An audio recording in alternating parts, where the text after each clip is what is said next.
Hello दोस्तों, आज मैं सिविक्स में ही अगला कंटिन्यू करूंगा। उसी को बिहार में छात्र आंदोलन मैंने पढ़ा रखा था, तो उसी में थोड़ा बहुत जानकारी बचा हुआ है, उसको मैं कंटिन्यू करता हूं।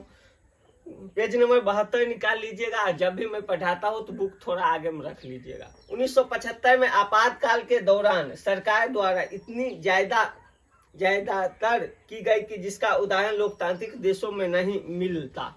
मतलब लोकतांत्रिक देशों में 1975 में जो आपातकाल लगा था वो नहीं मिला। आपातकाल ने भारतीय लोकतंत्र की कमजोरी को उजागर कर दिया। भारत में लोकतंत्र में जो कमजोरी था, कहाँ था?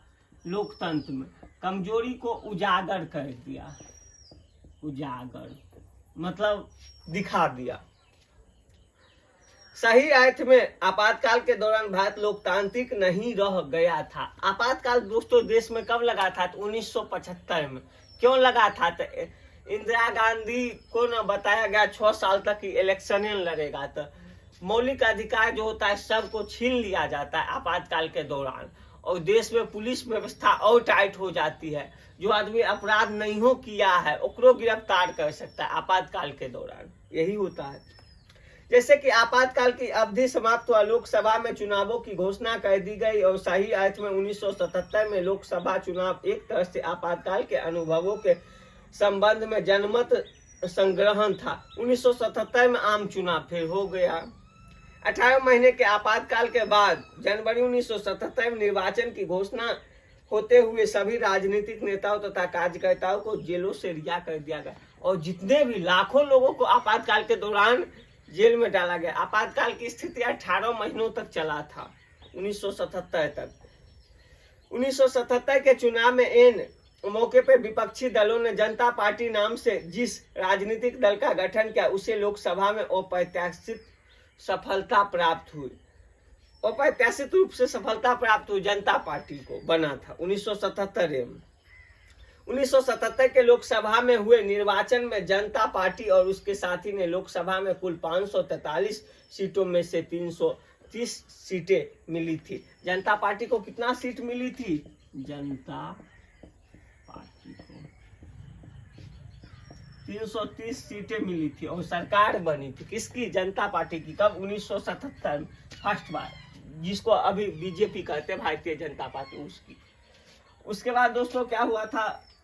लोकसभा में सीटों की संख्या कितनी है? लोकसभा में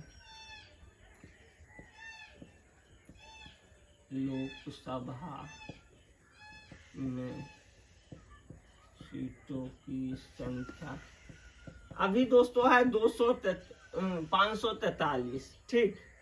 और लेकिन उस समय था 542। कब? 1977 में। इतना तक तो जान गए। इंदिरा गांधी स्वयं रायबरेली और उनके पुत्र संजय गांधी अमेठी से चुनाव में पराजित हो गए। इंदिरा गांधी भी चुनाव हार चुके थे। कहां से? रायबरेली से। और उसके जो बेटा थे संजय गांधी, वो भी चुनाव हार चुके थे अमेठी से। अभी तक इस संबंध में लिखी गई उपरोक्त बातों को क्या आपको एहसास नहीं होगा कि लोकतंत्र में जन संघर्षों एवं आंदोलनों का एक ऐसा स्थान है जिन्हें लोकतांत्रिक सरकारें अनदेखी नहीं करती। सरकार अनदेखी नहीं करती है। 1977 में भारतीय लोकतंत्र में जनता पार्टी की सरकार का गठन इंदिरा गांधी के पराजय ने अन्य देशों की तुलना में भारतीय लोकतंत्र की प्रतिक्रिया को काफी मजबूत कर दिया। और इंदिरा गांधी जो पराजय हुई, हार गई, तो मतलब पूरा देश दुनिया में इस बात फैल गया। इंदिरा गांधी चुनाव हार, जैसे मोदी जी चुनाव हार जाए तो पूरा देश में फैलिए जाएगा, ऐसे नहीं हुआ था। 1977 के दशक के बाद भारतीय संविधान में उद्घोषित उद्देश्यों के क्रियान्वयन तथा उसके अधिकारों एवं दावों की पूर्ति हेतु प्रदेश में जनसंघर्ष छोटे छोटे आंदोलन के रूप में सरकार को सचेत करते रहे थे। उसके बाद क्या हुआ? जनसंघर्ष और जनता का संघर्ष शुरू हुआ। 1977 में जनता पार्टी का गठन। 1977 में जनता पार्टी का गठन कब हुआ? नोट में लिख लीजिएगा। 1977 में जनता पार्टी का गठन। दोस्तों जब मैं पढ़ा रहा था ऑफलाइन में तो ये सब वगैरह लिखा देते थे, लेकिन आप लोग यहीं से लिख सकते हैं। तो जनता पार्टी का गठन 1977 में हुआ। एक अंक में पूछता है बिहार बोर्ड। 1980 में पुनः इंदिरा गांधी का देश का प्रधानमंत्री बनना। 1980 में कौन प्रधानमंत्री बना? इंदिरा गांधी। भारतीय लोकतंत्र की कार्यशैली का बढ़िया उदाहरण कहा जाता है। भारतीय लोकतंत्र में क्षेत्रीय अक्षांशों की राजनीति में अभिव्यक्ति की अनुमति प्राप्त है। लोकतांत्रिक राजनीति में देशों के विभिन्न राजनीतिक दल एवं समूह क्षेत्रीय पहचान अक्षांश एवं किसी विशेष क्षेत्रीय समस्याओं के द्वारा सरकार पर दबाव डालते हैं और सरकार पर दबाव डालना शुरू करता है। जम्मू कश्मीर के लोगों की अक्षांशाएं नागालैंड और मिजोरम जैसे पूर्वोत्तर राज्यों में भारत से अलग होकर संबंधी आंदोलन एवं दक्षिण भारत के द्रविड़ आंदोलन के अतिरिक्त भाषा के आधार पर राज्यों का गठन की मांग के लिए जन आंदोलन हुआ। जन आंदोलन हुआ क्या? दक्षिण के राज्य जम्मू कश्मीर आर बोला हम अलग, इधर नागालैंड मिजोरम ये सब बोला हम अलग।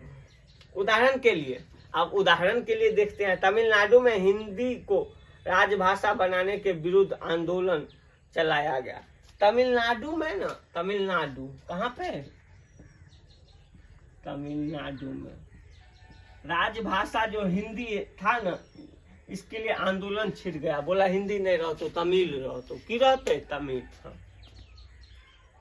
आंदोलन छिड़ गया। इसी प्रकार पंजाबी भाषी लोगों ने अपने लिए जब एक अलग राज्य बनाने की मांग की तो उसे स्वीकार कर पंजाब और हरियाणा नाम से राज्य बनाए गए।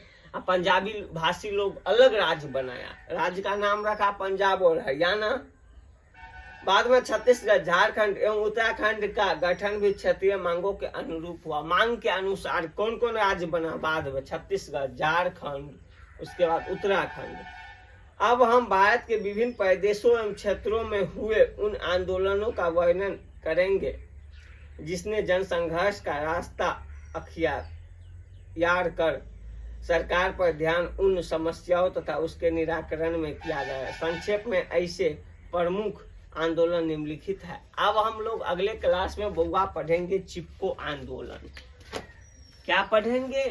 ये बोर्ड क्लीन कर देते हैं क्योंकि बाद में क्लीन करना मेरे बस की बात नहीं होता। चिपको आंदोलन, चिपको आंदोलन।